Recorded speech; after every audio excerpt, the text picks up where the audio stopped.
Hey everyone, hopefully everyone's doing good. Thank you so much for tuning in to another episode. This is episode 8, Keeping It Positive. It's been such an awesome and fun experience doing this week after week and having so many amazing people as special guests. And this one is no exception. Curtis Halladay, he's the one and only. He's such an amazing human being, has such a kind soul. He's very, very, very humble. The way he carries himself, his demeanor, everything about him, his class act, A1, so to say. And their conversation was super fun.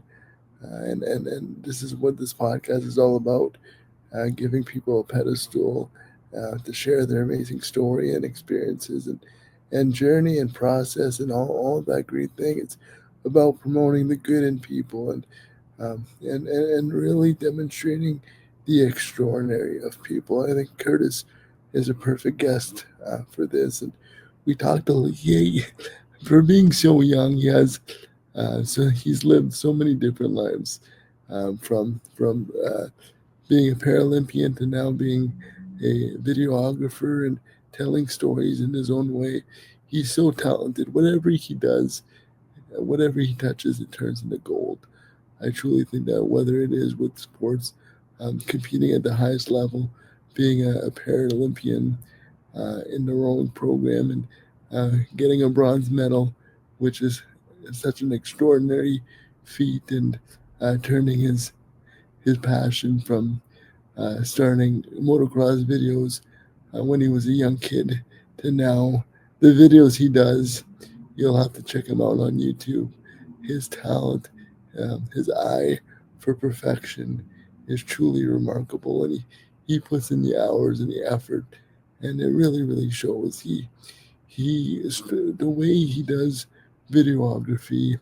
He's a storyteller, and it's truly special what he does. And when you watch his videos or see some of his work, it's very touching, and sometimes it even gives me goosebumps. And I couldn't be prouder of him. Couldn't be happier for him. He's living his best life and working so hard towards his goals and dreams. And we talk a bit about that in the episode and his journey, and it's just completely amazing.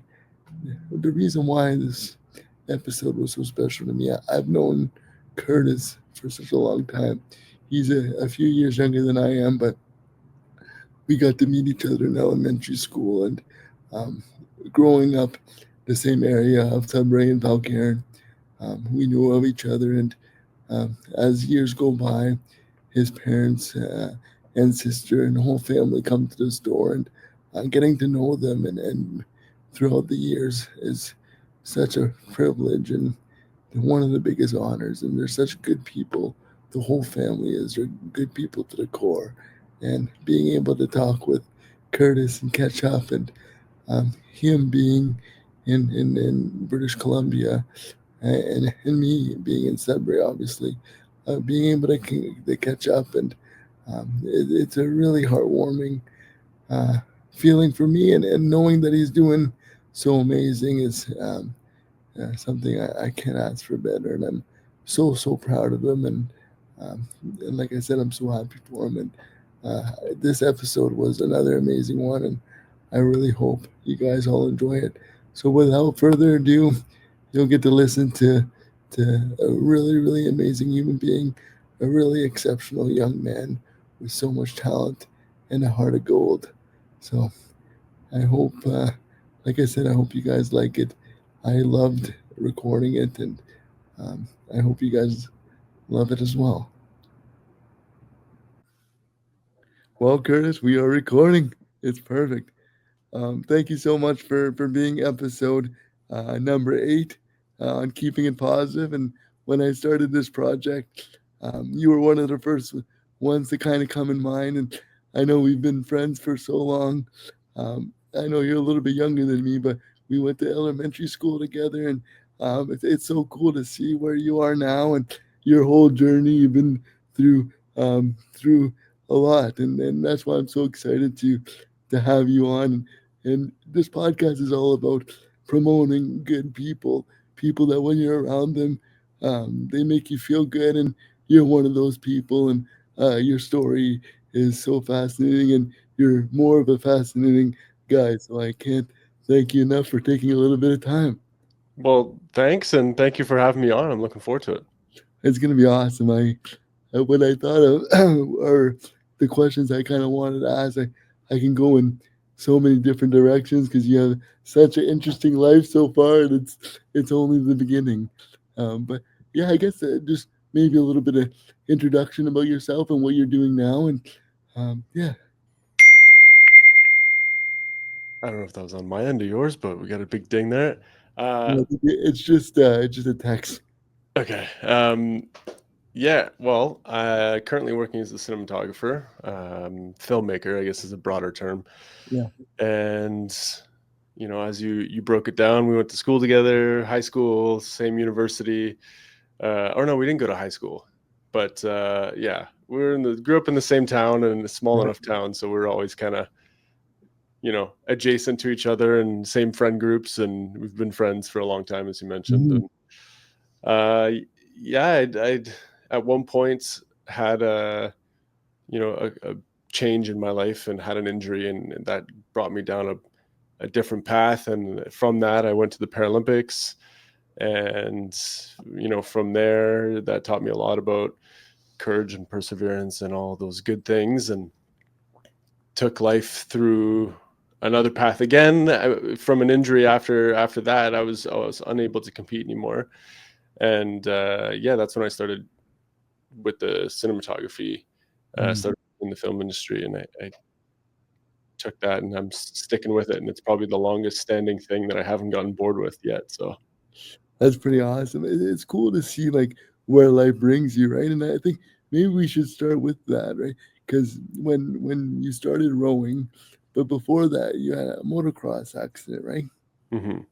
And that's how you got it. Like you had an injury because of that, but that's how you got into rowing. But you went to LU and you were in school. How did rowing come about? Yeah, so I raced motocross for almost 10 years. I started when I was 7 years old, and then 17 is when I had my accident. Mhm. Took a year at least to recover and get to the point where I was getting back into the gym and trying to stay fit. And I was always an athletic person. I played basketball, football, volleyball all through high school. I did track and field. So I was always doing something. And after the injury, I couldn't really do running sports anymore because I have a foot drop now. So I dislocated, broke my hip, and it severed the sciatic nerve to the point where I can't. Well, for the first 2 years, I had no movement in my left foot, so it was entirely paralyzed, basically from the knee down. Mhm. I've regained a little bit of motion, so I can push down a little bit, not with a ton of force, but there's some movement there, and then I can't pick it up. So that was inhibiting me from doing running sports like I was doing. So I was a bit lost. I didn't really know where to go. I was just looking for something to fill the time, something to dedicate myself to. I needed goals, Mhm. and it kind of all just got dumped upside down. I didn't quite know what to do, and I was training with the LU weightlifting club, which is like Olympic weightlifting style stuff, like clean Okay. and jerks and snatches. And for anyone that knows me, I'm a pretty tall guy. So I'm almost 6'6", and lanky dude. So I'm not quite built like an Olympic weightlifter, but it's something that I was able to do, and I was having fun with it. And the coach for that happened to be the strength and conditioning coach for the rowing team at LU. So he's the one that suggested to me, like, hey, have you thought about maybe trying this? Like, you're definitely better suited to be a rower than a weightlifter. So I was, yeah, I had interest in from what he was telling me, and then I had a conversation with the rowing coach at LU, and uh, she basically just told me I had a ton of potential with my athletic background and my height and Mhm. wingspan. And rowing's very much it's a body specific sport. Like most of the rowers that make it to a really high level are tall and lanky and have huge wingspans, and it's not entirely exclusive or inclusive to that. There's many people who don't necessarily fit the mold exactly that do very well, but I was lucky enough and I fit that mold, so I Mhm. kind of took off with that. And it's and you kind of just ran with it, right? Like, Oh and yeah. you like when it comes to the rowing world, you escalated very quickly in a positive Mhm. way. Like you started and you started getting a lot of success, right? Yeah, well, I think it was just part to do with it being, the perfect storm for all of that because Mhm. like I was mentioning, I was kind of in a place where I was a bit lost for lack of better terms, I guess, but once I found that thing to kind of grasp onto and just run with it, then I was all in. Like I had the drive and the desire from all my years being an athlete, and then it was all kind of taken away seemingly. And then when rowing appeared at the perfect time because it was something that I could still do, it's not Mhm. necessarily a running sport. Mind you, it's heavy on the legs, but your feet are in shoes that are bolted into the boat. Or if you've been on a rowing machine, you know how that works. So yeah, it's something that I could do, and I was given the encouragement early on that I had potential, and that was enough for me to just run with it.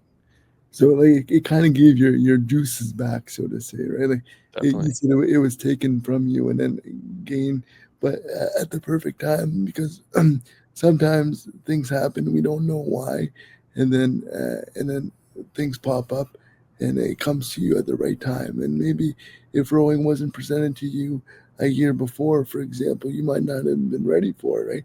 And everything kind of happens at a specific time for a specific reason, and and 100%.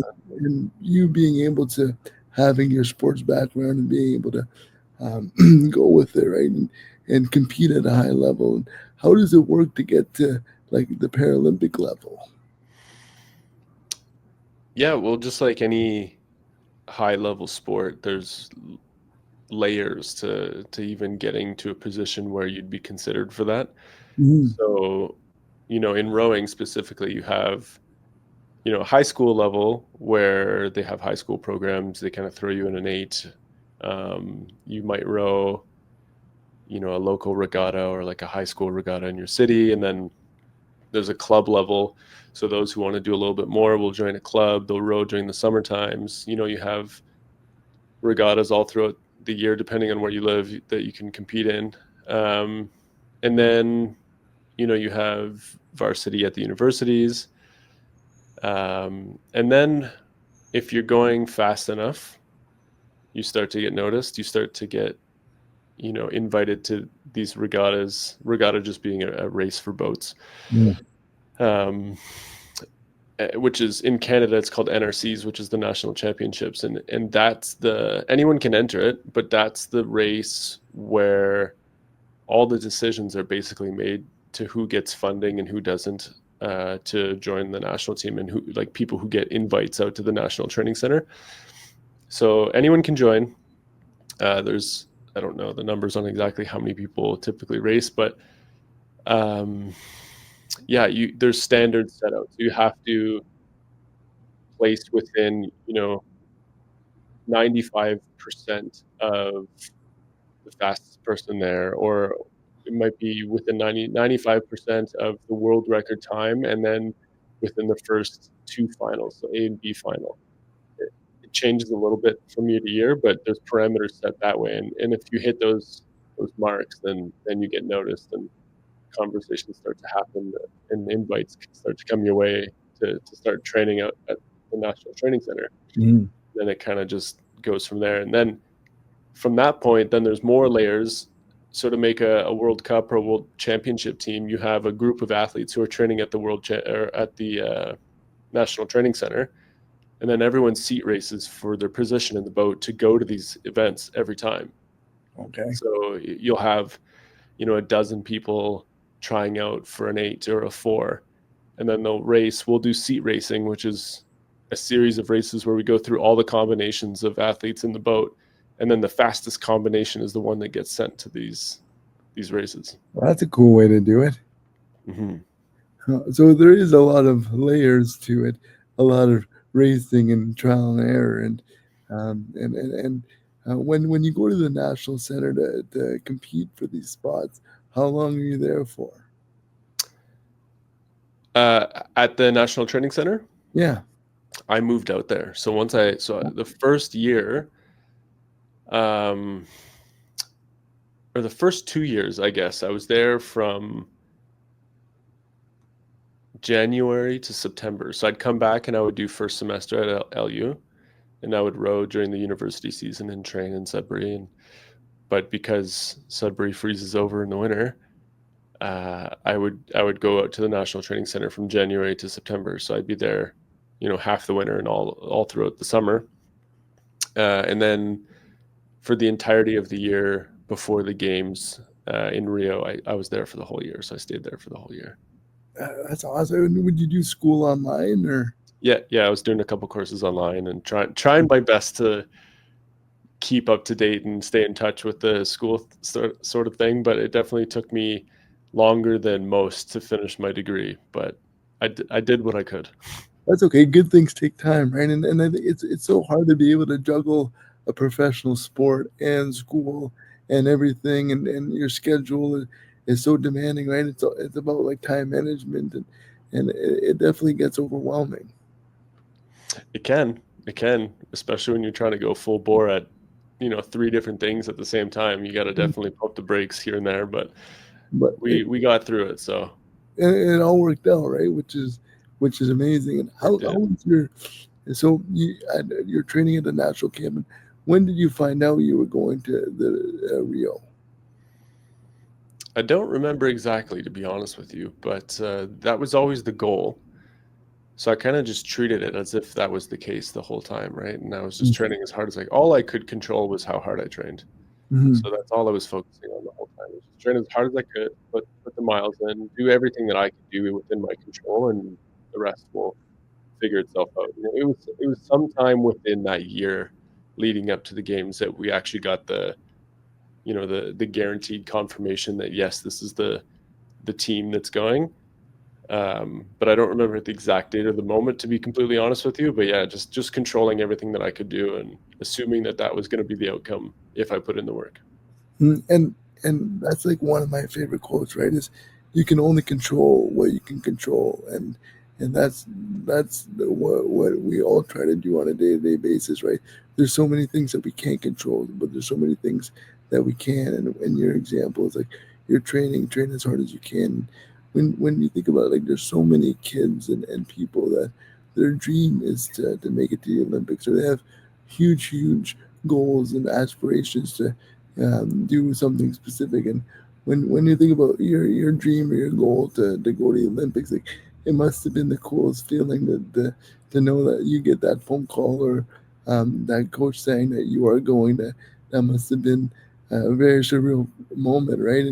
And being able to go there and live it in person, it must have been like a dream come true. Yeah, like I was saying, I think it more was just a confirmation that if you put in the work, then good things happen, right? You Mm. can achieve your goals if you put in the work, truly if you put in the work. And that was kind of just like yep, that's a confirmation that that's in fact the case, and that it still works, that hard work still pays off. So yeah, it was definitely rewarding. and and that's probably like a mantra that you're able to use every single day, right? Putting in hard work and effort and seeing it come into fruition. And when you think about athletes and the amount of training that you guys do, and I think it's the reason why I love sports so much is like sports and life are so synonymous, right? You learn so much about about life through sports and about your work ethic and going for what you want and you it's like maybe not in rowing but like teamwork and dedication and like obviously the dedication with the but like team sometimes rowing is more individual. That's what I was kind of meaning, but I think like that's why sports is so great because it goes hand in hand with life and lessons, and I think it's kind of allows you to be who you are, right, and allows you to create those positive habits, those that dedication. When it comes to rowing and stuff, you have to be disciplined, right? Waking up at probably 5 a.m. in the morning or earlier to get on the water, right, before everyone is still sleeping, and going through the process and the journey. And I think a really big something to remember with that is like enjoying the process of it, right? And not just doing it for the end goal. And Mhm. when it comes to training and all putting in that hard work, I think it's important to enjoy the process of what you're doing. And because if you don't enjoy the process, the end goal, it might not be as fulfilling. I don't think it's only important, I think it's necessary, it's Mhm. crucial, because anything at a high level is gonna be a lot of hard work, right? So you might as well make it something that you want to do. Yeah. Because if you're trying to let's put this in the context of a career, or just simply like making money. A lot of people, just their only goal is just to make a lot of money. That's the goal. Just make as much money as they possibly can. Great, that's awesome. But if you don't enjoy the process of doing it, you're not going to stick with it. It's not going to work. And even if you do grind through it, you probably, like, you won't enjoy it if you don't enjoy the process. And it's so simple and cliche, but it's the truth. Like, anything at a high level is going to take a lot of hard work. So making it something that you enjoy is a much smarter approach, in my opinion. And they say like the thing like if you don't enjoy it and you do it for the wrong reasons, then you'll be miserable and burnt out, right? And I Hmm. think it's always important to do things with the right intentions. And and if you do things with the right intentions, and you're happy about it and you're enjoying it and it's fun, it doesn't really feel like work, and it makes everything like that much better, so to say. And I think when it comes to your trajectory and your journey, being a high level athlete, being a Paralympian, like it must help you with your like become who you are, right? It allows you to be successful in other avenues. And now what you're doing with being a film producer and doing amazing videos, and just before we hopped on the call, you're saying you've been editing videos all day, and it doesn't feel like work because you enjoyed the most. And I wanted to really talk about your second career too. And like like the thing I find so fascinating with you is you've had multiple careers and you're still so young, and this is just like the beginning, right? And every chapter seems to be getting that much better, and you're writing your life, Curtis. Is like your every chapter is so amazing, and by the end of your lifetime, you're going to be able to write a book and it's going to be like a bestseller. And I think you're doing such an amazing job, and I am so proud of you, and I look up to you so much. And I think what you're doing and what the avenues and how you live your life, it's truly special. And I think more people kind of need to know about it, and that's why I wanted you as a guest. And just to maybe I want to talk about like your next chapter and coming from transitioning from rowing and how like at the end of rowing and kind of how you became into videography and producing and all that amazing stuff. Yeah, well, I think it started before that even. In the motocross days, I used to make silly videos with my friends of, motocross stuff, and it's like the skate kids, they're making skate Yeah, videos all the time. It's a similar thing.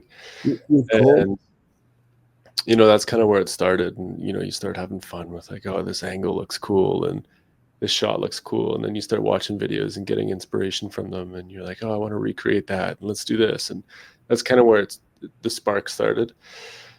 And then rowing happened, and I didn't give that up, but it was put on the back burner for a little while. And towards the end of my rowing career, I had uh, a bit of an overuse injury happening. So I had some arthritis building up in my hip. I had an osteophyte, so it was becoming more difficult and painful to row, and didn't really know why. And then got the the CAT scan done, and it was very clear that I needed a hip replacement to keep rowing. Basically, that was the only option.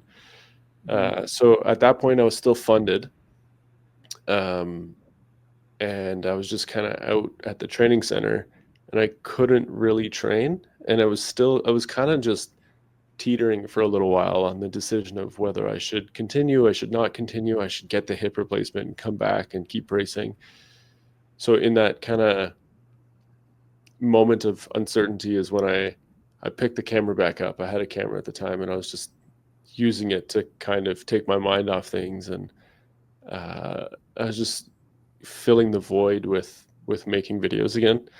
And I remember I made this video. It was Canada Day in Victoria, and it was like a big year. I think it was Canada 150 actually, and I just went around videotaping things that I thought were interesting, and I put it together. And now looking back on it, the video is terrible, but I sent that to um, one of the guys who own a video production company in Sudbury, and I just kind of asked him, like, what's your opinion? I'm looking for feedback. Can you criticize this? Because I was happy with it, but I was trying to get better, and he liked it and gave me some feedback, and the conversations kind of started from there, and I ended up getting hired by him to work with him for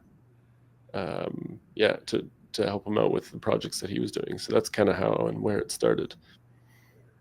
And that's how it always kind of starts with like as a passion, and then it becomes like something real. Like for me, with the brand, right? And I started when I was in school, and it was just kind of like a passion project. It was something fun to do, making shirts, selling them to my buddies, or in the library to people, and it just kind of took off a life of its own. But I think that like for me, when I hear about your story, it's a good foundation, right? It's like you picked up your camera to get your mind off things because you didn't know what was going on with rowing, and having a hip replacement at your age is probably a scary thing to do, right? Because you're so young and you don't know, you're at a crossroad of what to do, and seeing joy and fulfillment out of something like something else, and see what I can do, and I got into the same thing.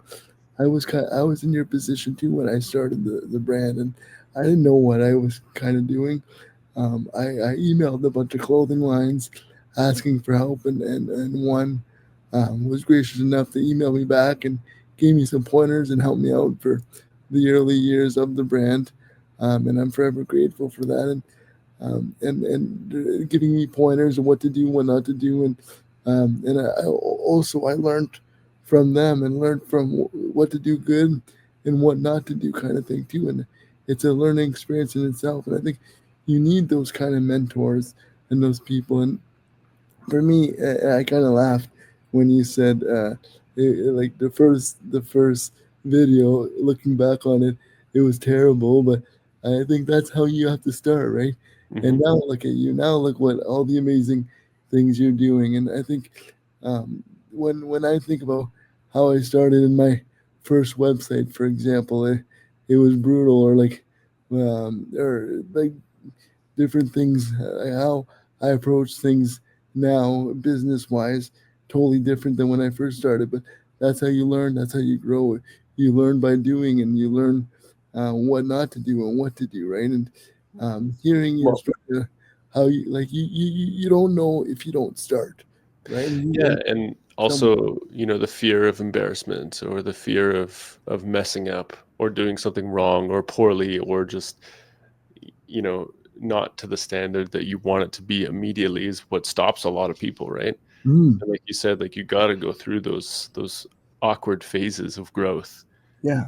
And that goes with, like, it's the simplest analogy is, it's like, you want to grow your hair out, well, you're going to have to go through like 3 awkward middle stages where it's like too long to style a certain way, but it's not long enough to let it flow. And then, like, there's always these awkward middle stages of growth, and that's just part of the process, and you have to go through it to get to any point. Yeah, and I think like sometimes you think like you think you're doing awesome, and then years down the road you look back and like, oh, that was terrible. And I've done that too with a bunch of different things that I've done. But even with this, like this podcast is like something that it's not in my comfort zone. Like I don't, I always say like I don't like the sound of my voice, or like I should have said this or I should have said that. But I think like not caring what other people think, and doing what you want to do, like and I think not comparing yourself to others. I think that's what it's all about. If we always stay in our comfort zone, that's when we don't grow, right? And that's when we stay stagnant. And when you think about like going to the gym or something like that, or working out, or doing rowing exercise, or like the more that we do, the better that we get, right? And it might not be the best at first. When you started rowing your first time rowing, you weren't probably that good, but you practiced and you practiced and you got better and better, right? And when you were doing your motocross videos, and I'm sure you were doing some with Cole back in the day, they weren't the best, but they were fun to do. And Mhm. I'm sure if you would do a motocross video now, it would be so much better. Yeah. I heard this quote. I really like it, and it's like I'll probably butcher it, but if you want to learn to stop caring what people think of you, you Mhm. just need to find something bigger to care about. Yeah. So, in the example of rowing at the beginning, I couldn't sit in the boat without flipping for 10 seconds. The rowing boats are very very skinny, and they're not meant to be stable. They're meant to go really fast in a straight line, and that's it. And when I first got in the boat, I couldn't sit in the boat without flipping. Um, and part of me was embarrassed. Part of me, cared about what people thought. Like, oh, look at this, dweeb that can't even sit in a boat. But at the same time, you need to have that goal that's bigger, that's beyond that. Knowing the potential that I had, the Mhm. goal was, to take it to the highest level that I possibly could, and if that was, Paralympics, Olympics, whatever it might have been, that was the goal. And that bigger goal was something that I cared about more than what people thought of me, right? Yeah. You only have so much bandwidth to care about shit. Exactly. And see, So like, and you brought yourself to the highest level from falling every 10 seconds to you went to the pinnacle of the sport, which is pretty amazing. almost bronze medal. There's It, two more medals, but it's still pretty good though. yeah, no, it was good. I'm proud of what my team was able to achieve. Um, but yeah, and it's just like keeping your eyes on that goal that get you to those places. You can't lose sight, and there's going to be moments where it's difficult and you question why you're doing it. And again, it's easy with the context of rowing because it's in Victoria in the winter. It's 3 degrees outside and pouring rain, and it's windy and stormy, and you have to go do 30 kilometers on the water in a single. And you're waking up, like you said, at 5 o'clock, and there's plenty of moments where I was like, what am I doing? What am I doing? Why do I voluntarily put myself through this? But in those moments, you have to remind yourself of that bigger goal, Yeah. and just know that it's not always like today. And you put the work in today, even if it's not your best training session, you show up and you'll get to that goal. When you went on the podium, did you think of those rainy days in Victoria? You're like, this was worth it. I think I was just so encapsulated in the moment that I Yeah. couldn't think of anything else other than just standing there and looking for my family somewhere in the stands, and just really embracing and enjoying that moment. But yeah, there was some point after the fact of reflection where I had thought of that, and looking at the medal and just thinking of how much work actually goes into it. Because a medal is, it's pretty, it's nice, it's a cool piece of hardware to have, but it's really representative of the 4 years of training 3 times a day, 6 days a week. Yeah. And It's all those hours. Oh, for sure. That's what it's representative of. Yeah. And it's one of the like most amazing accomplishments, right? And you kind of think too, like there's a lot of Olympians that they do that same exact training 3 times a day for 4 years, and they don't even place. They don't even get a medal, right? And I think it's just the love of the game, and like we were talking about the process, and just doing it to reach the end goal. Being an Olympian is one of the, like, it's one of the biggest pinnacle in sports, right? And you were able to do that, which is pretty amazing. And when we talk about goals and stuff, and I want to kind of transition to what you're doing now, when you were finished with rowing, did you stayed in BC, and then that's when you decided to kind of go full time with videography and different things like that? Yeah. Well, pretty well when I moved home, yeah, from BC, when I sent the videos to Vince from Royal Productions in Sudbury, he's the one who hired me. And at first I was hired part-time, and I was still kind of, I suppose I was figuring things out at the moment. So I was working part-time, and then, at a certain point he offered me a full-time position, and I think I worked full-time for him for a year. So it was a pretty quick transition from the point I stopped rowing into that full-time. So I just kind of jumped straight into it. And then from there, I moved to Montreal, and then worked in the film industry in Montreal for 3 and some years, 3 and a bit years. And, I learned a lot there. And I just feel like now, I started, if you, well, if you count, back in the motocross and snowboarding days, that's a long time ago. But, you know, I stopped rowing in 2017. So that's when I consider, the point of when I started to take making videos a little bit more seriously. Yeah, yeah, for sure. Um, and so what is that? It's 8 years now, pretty well. So Crazy how time flies, eh? yeah, just like 8 years at this point, I just feel like I'm finding my niche now. So there's been a lot of learning in this regard as well before I even feel kind of on a path per se. Hmm. Yeah.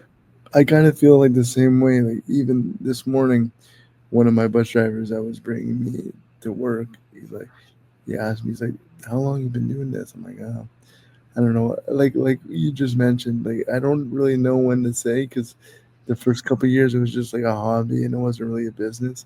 It was kind of a business, but not really.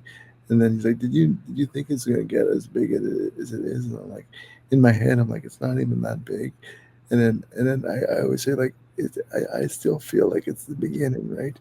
And I still like it's weird. Now I've been doing it for, I went like 8 years seriously, 10 years as a business, but like I still feel like I'm learning every day, and it's something new, and I still feel like there's so much to do. I still do so many mistakes, but it's just a learning process, and right, like I think on a day-to-day basis, I want to try to grow it, get out. Like, yeah, it might be big here in Sudbury, but I want to branch out, and I want to grow, and I want to get like try to expand into different things, right? But like going back to your point is, I still feel like it's like I'm starting, and it is kind of a cool feeling for sure. Yeah, well, if you're not learning, you're not progressing, right? Mm. There's never a moment of stagnation where you're like, okay, I'm chilling, I'm good, I've learned everything that there has to be learned, and I'm happy with where things are at. And if you do reach that point, you're not growing at that point. Yeah, and And I feel like you always have to, like, if you feel that way, like you're content, there's something wrong. Like I feel like I always have to have my foot on the gas pedal, and keep trying to get better, and keep trying to improve, and keep trying to learn. And because if you yeah, don't do that, there's someone behind you wanting to take your place, kind of thing. And that's kind of how I think about it. If I slack or if I don't put in the effort that I know that I can, then someone would love to be in my position, right? Yeah. Being content is a slippery slope too, because I think it is important to take, every now and then to take a step back and recognize how far you've come. There's a time and place for it. Yes, there's always going to be people, right behind you, ready to take your place. And you got to use that to push forward for sure. But, it's a dangerous game when you're never content with anything that you've ever done, because you got to watch the negative self-talk at that point, right? Because it can creep in pretty easily. And I struggle with that all the time. Just the thoughts and the self-talk get pretty dark at times. And you know you gotta you gotta stay hungry, but you have to remind yourself of how far you've come sometimes, and recognize that yes, you've progressed. And progression is not a linear path, right? Yeah. So there'll be times of stagnation, there'll be times of feeling like you've plateaued.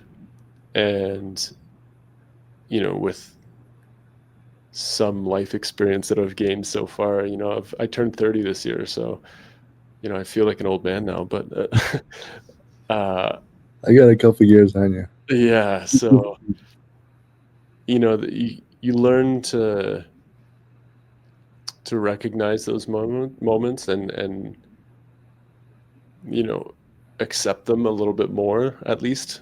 Hmm. I don't always fully accept those moments, but if you can recognize them and know that it's just part of the journey. Yeah. Yeah. There's no bad days. There's just bad moments, right? And Hmm. I think for like when you think about like the negative self talk, is that one of your tricks to kind of get out of it, to see like to remind yourself how far you come and all the great things you're doing and trying to accomplish? I don't think that that's the exact approach I take. I think I try to be a little less self-centered, in terms of, if there's a challenge, if times are tough. Like earlier before we hit record, we were talking a little bit about the economy, and like times are tough, like that happens. Mhm. But I try to remind myself of the fact that I'm in a position to be challenged is an opportunity to grow, is an opportunity to get better, Yeah, right? I like So that. yeah, it's easy to get consumed with the challenge, and start speaking negatively about it, and be like, oh, like why is this so hard, why me, why do I have to go through this challenge? But then when you think of it from a perspective of, this is just an opportunity to grow. Hmm. Yeah, I think that's a better way to look at it.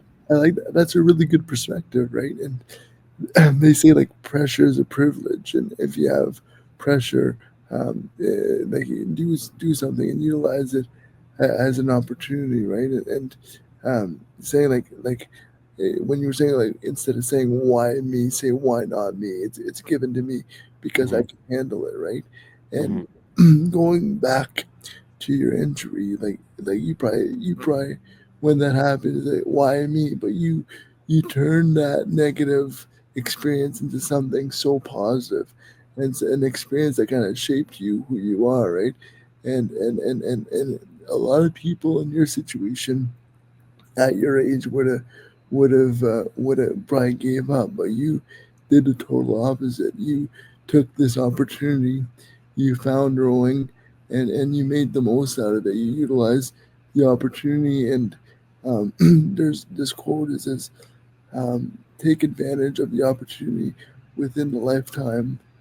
Uh, I think I butchered it, but it's take um, take advantage of the opportunity of a lifetime within the lifetime of the opportunity.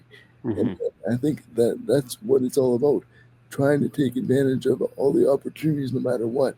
And if one door closes, another one opens, right? And even if there's a bad situation that happens, or something happens, it's just a redirection into something bigger and better, right? And Hmm. having that positive perspective goes a long way. Hmm. No, I couldn't agree more.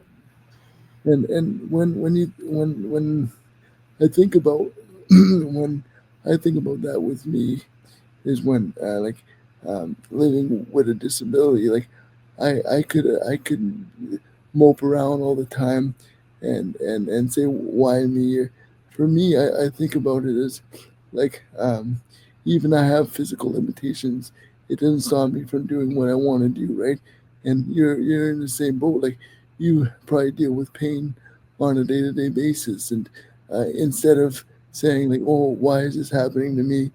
Um, like take responsibility, so to say, and kind of deal with it, right? And just to be the best version of yourself on a day to day basis. Hmm. Yes, I have these limitations, but limitations are just self induced, right? It might be a little harder for you and I to do something than someone else, but there's always more than one way to do something, and we learn how to adapt, and because we learn how to adapt, we learn how to conquer in our own way. Yeah, and I think one of the most important parts too is just to accept it. You know, like suffering is a choice. I believe that, Yeah, and I do. You know, like I said earlier, like I do get in my own head sometimes. I do let myself suffer sometimes, but I do believe that it's a choice.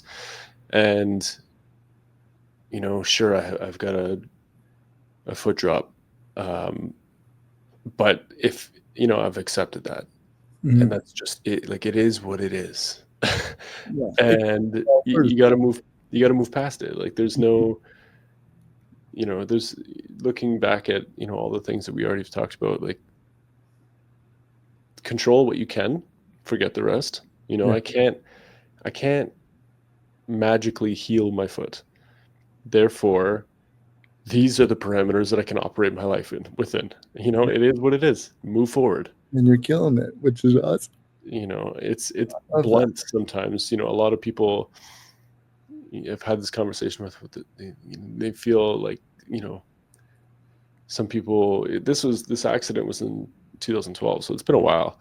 They're like, "Oh, I'm so sorry," and it's I don't feel like I don't respond well to sympathy, Yeah, and people feel like that's the necessary thing to react, like the necessary way to react to this kind of thing. I'm sure you deal with that a lot too.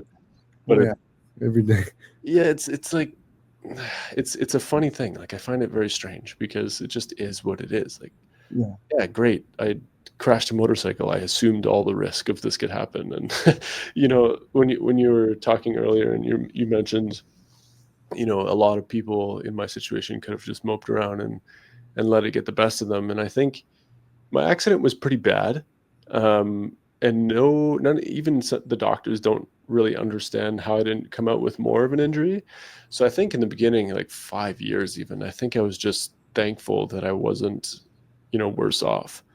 I was just thankful that I I came out, relatively unscathed in comparison to what it could have been, right? mm.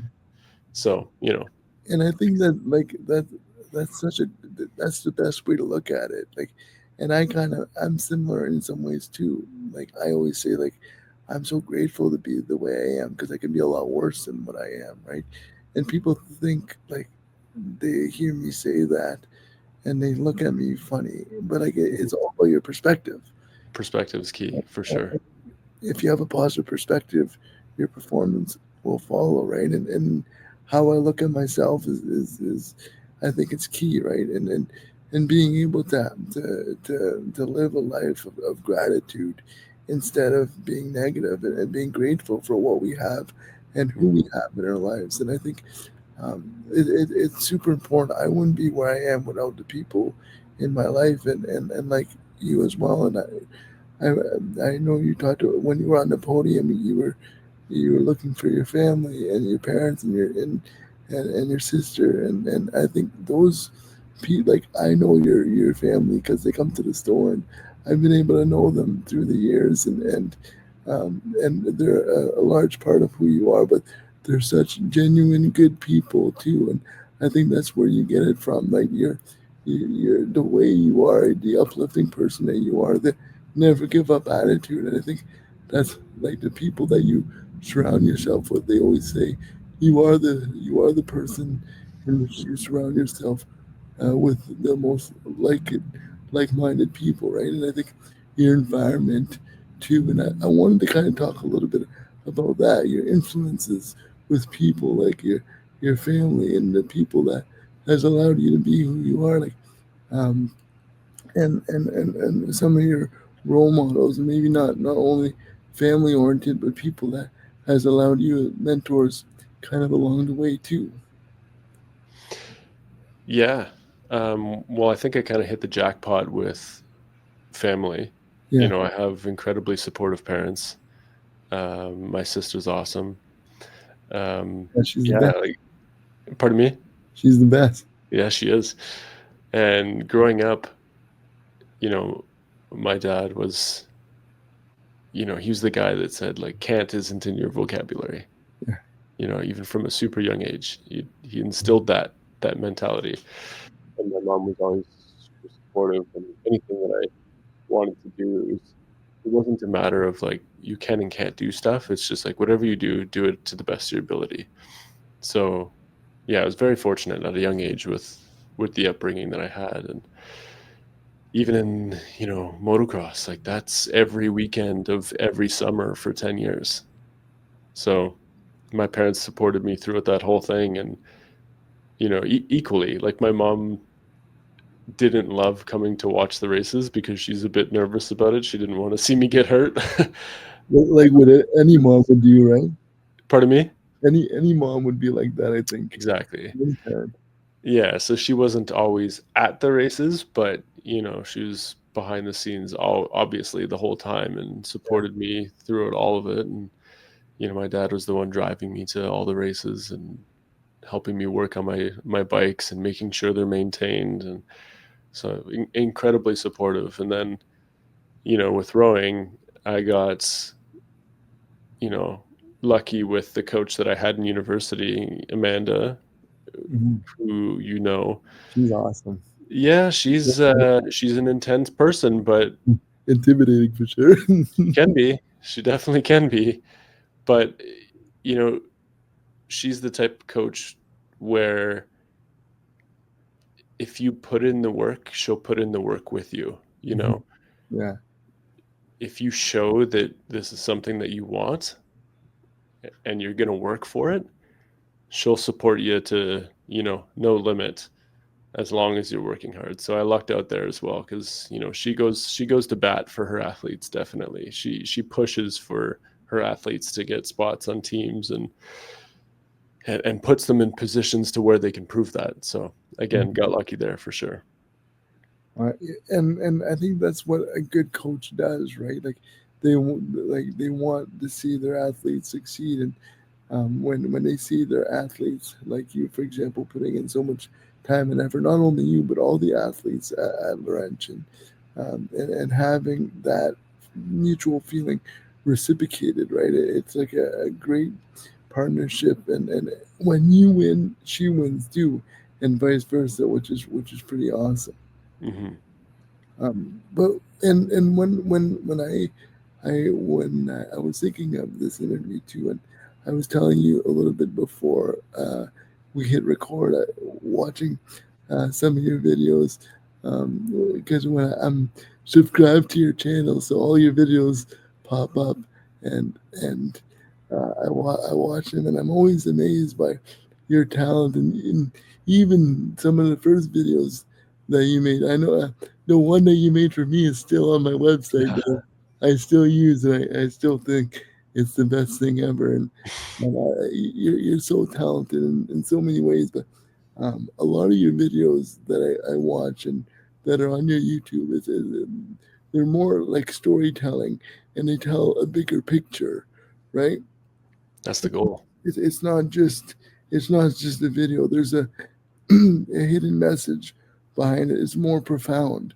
And I want to talk a little bit about that style, Hmm. about your journey with that kind of stuff, and telling a story, being a storyteller. Maybe some Hmm. people think a storyteller is a author that writes books, but you do it with a camera, and I think that's really interesting to kind of talk about, and seeing your journey, how you started with motocross videos, and now you're into a totally different genre, but it's pretty special.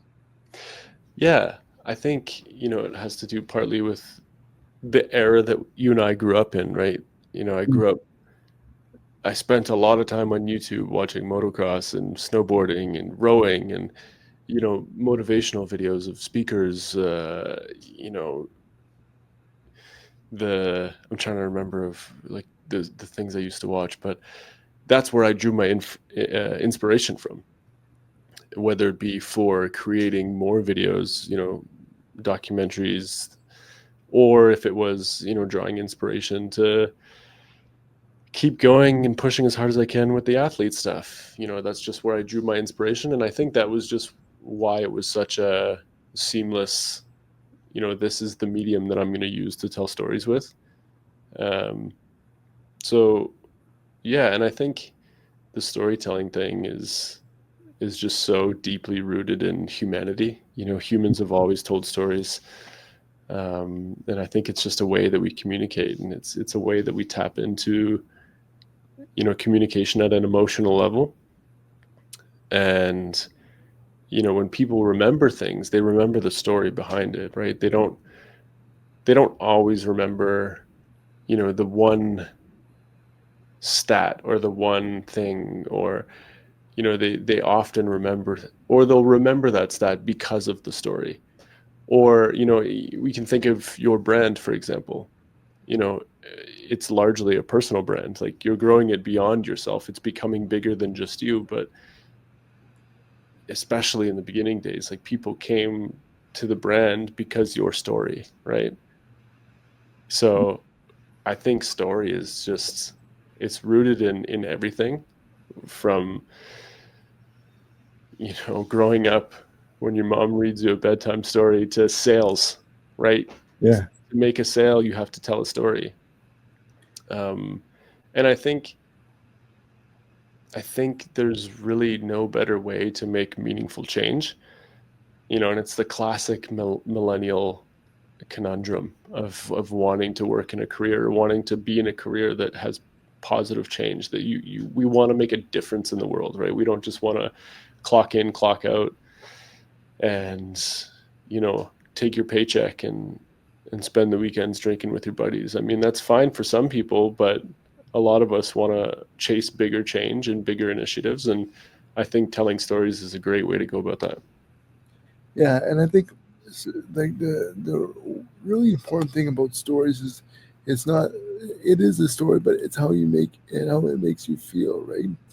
And I just watched your video last week, the one about cleaning up the ocean, and it just like, first of all, it was so well done, and the visual was amazing, and how you put everything together, it was super cool. But the whole story behind it, how much of a problem it is, and that video, I think there was one trip they only did like a little section of multiple trips, but like, and that was like that was so much garbage and so much thing, it's like, and videos like this, it really makes you think. Like, in my head, I'm like, I didn't know it was this bad, and it makes you think like, wow, uh, Totally. watching, yeah, And it's crazy.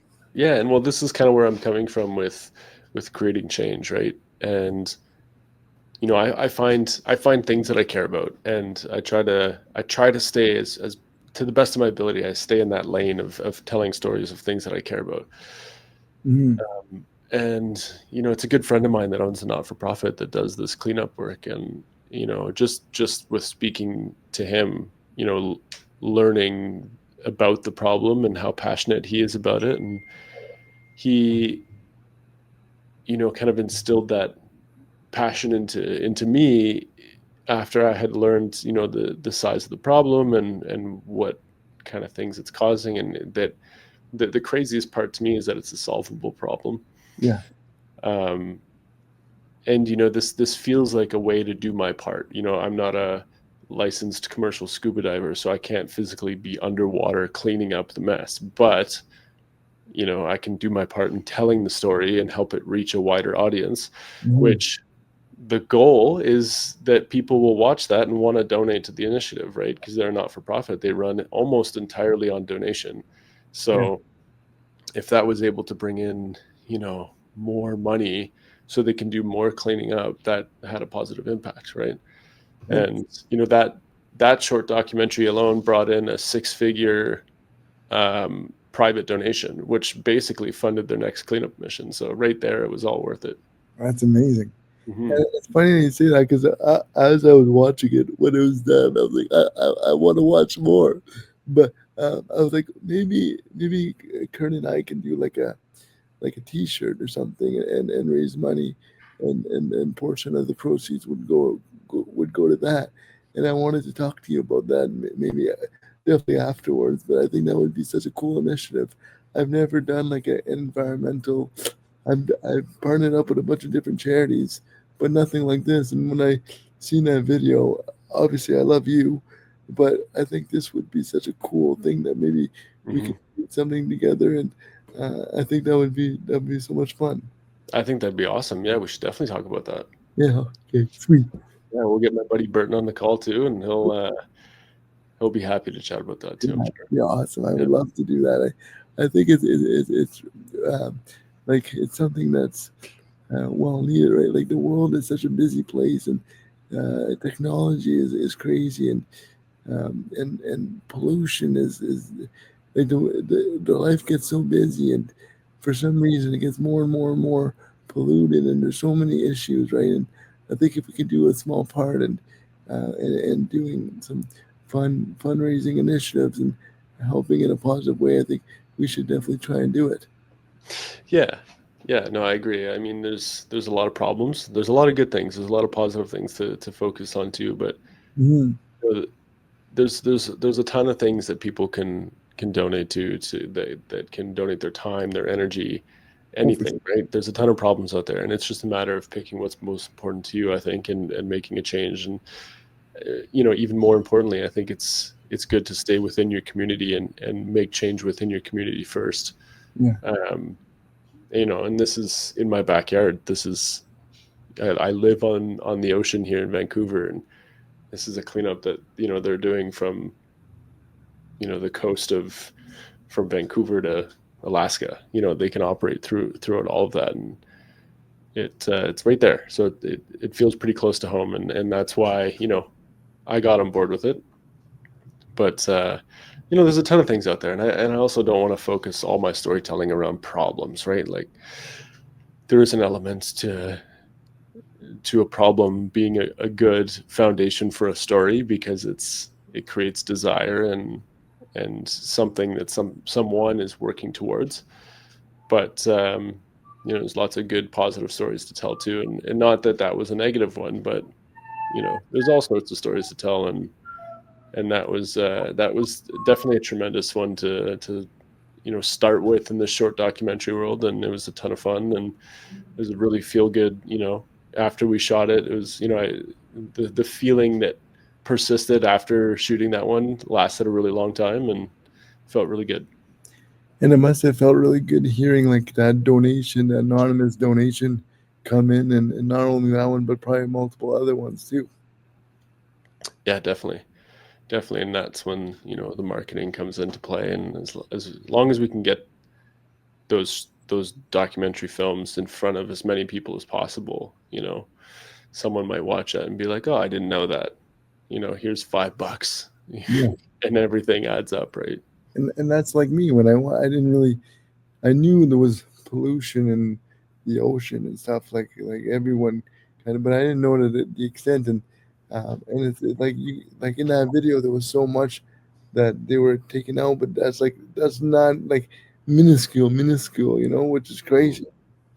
Yeah, and that's just one thing. There's a lot of things I want to tell stories of, and what resonates with me is I think the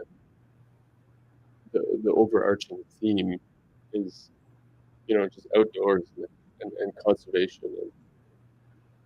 And I grew up on a farm in Sudbury, Ontario, so spent a lot of time outside, and I've been living in cities for the past nearly 10 years. And it's a different lifestyle for sure, and I always find myself wanting to reconnect with nature and getting outside. And just this past year, I've gotten into hunting, which is kind of ironic because a lot of people in Sudbury, Northern Ontario, are hunters, and I never did it when I lived in Sudbury. I lived with my family, and hunters, and anyways, I just getting into it now because learning that hunting is an act of conservation, right? Yeah. And fishing and spending time outside, and even just like doing hard things outside, like climbing mountains and spending time out there and preserving these spaces that we all enjoy, right? Mhm. That's what I'm passionate about. And if I can tell stories within those spaces, that's the goal. And for you doing your passion projects, it doesn't feel like work per se because you're passionate about it, right?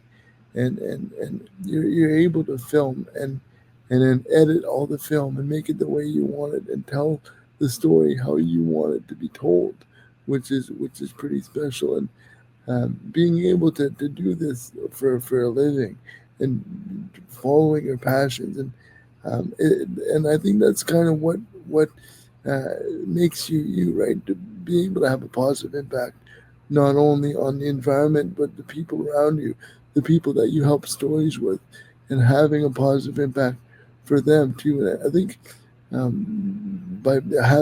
by following your passions and being the great person that you are and being so uplifting and positive and wanting to make a positive difference helps organizations, helps the people around you to allow them to pursue their passion. It's kind of like paying it forward, right?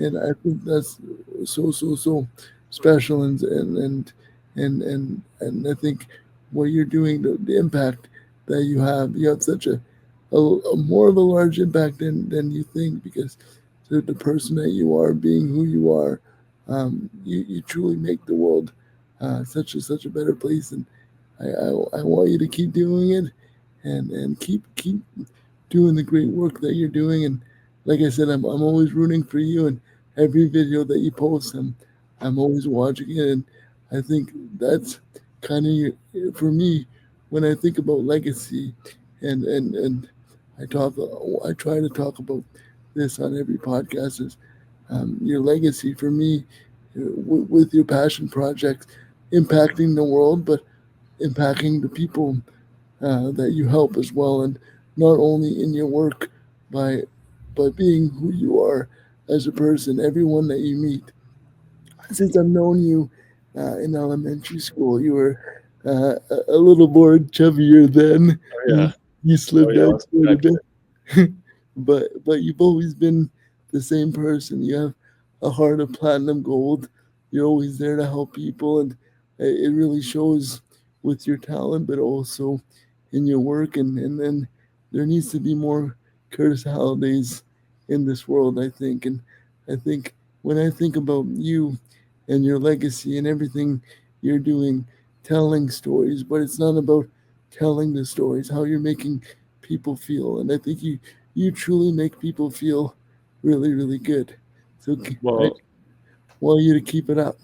I really appreciate that. Especially, it means a lot, especially coming from someone like you, the king of positivity himself, the of positivity and impact. So yeah, I really appreciate that, and that means a lot. Thank you. Well, no problem. And I think I just can't wait to hear hear the new stories you were telling me you have a couple other projects on the go, and I can't wait to hear about them. But I would really like to kind of talk more about doing like a charity line and helping with that initiative. I think it would be really cool. Yeah, that'd be a lot of fun, and definitely keep an eye on the YouTube. But my intentions are to post more there. So uh, yeah, and a lot of the behind the scenes and everything to do with that. So I'm not keep an very eye there. technically, but I'll try to plug in the YouTube link Sure. to the podcast. Yeah, that'd be Or awesome. what I'll do is like I don't know if I can put it on the podcast itself, but I can put it like in the description below. I'll definitely do that. Sounds great. But before I have one more question, and I like asking. I know we talked a lot about good quotes and stuff, but is there like a mantra or a quote that you try to live by on a day-to-day basis?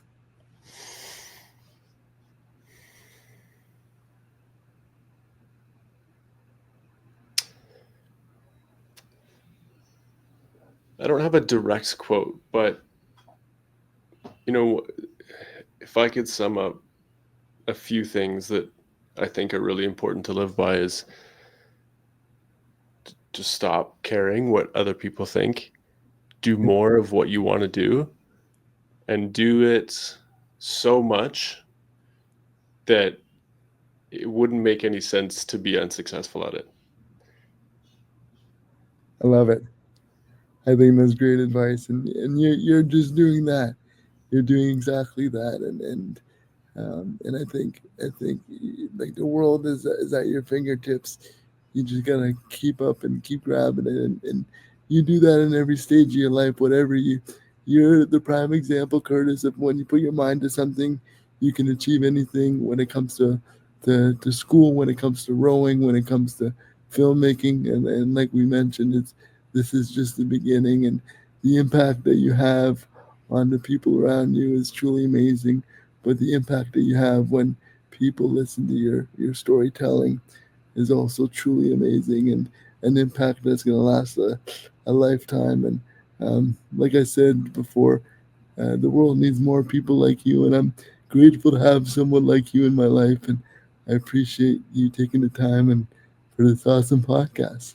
Well, likewise, my friend. I couldn't have said it better myself. So make sure to give yourself some credit too. And thanks for the opportunity to have me on your podcast. It was a ton of fun, and hopefully we can do it again sometime. Yeah, I would love to. When maybe in a few other ones when you have a bunch more projects a bunch of more amazing projects that we could talk about. It'll be fun to run it back. Sounds great. All right, buddy. Thanks again.